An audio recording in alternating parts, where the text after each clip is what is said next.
नमस्कार RGD डटिंग channel को आपको स्वागत। ट्रेन माड़ी जाई जड़े मृत दुई गुरुतर। रायगड़ा रेल स्टेशन रे घटी दुर्घटना। विशाखापट्टना ठारू दुर्ग अभिमुखे जाउथबा ट्रेन नंबर 58528 रेल स्टेशन पूर्वरु 3 नंबर प्लाटफॉर्म रे एक लाइट मोटर ट्रॉली को पछपटू धक्का देइतला। यह रेल धारणार समान समय ट्रेन और ट्रॉली रहिबारु दुर्घटना घटी। दुर्घटना ट्रॉली रे रहितबा रेलवे इंजीनियरिंग विभाग तीनिटिका कर्मचारी मध्यरु जणे मृत एवं 2 जण गुरुतर अवस्था चिकित्साधीन अछंती।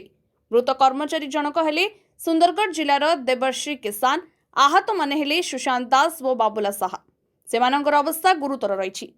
जिला मुख्य चिकित्सालय उभयंकर चिकित्सा चली। मृतक और आहत माने ट्रॉली रे कार्य करुथिले। तेबे केउंठी त्रुटि जोगु ए दुर्घटना घटिला तार तदंत आरंभ होईछि।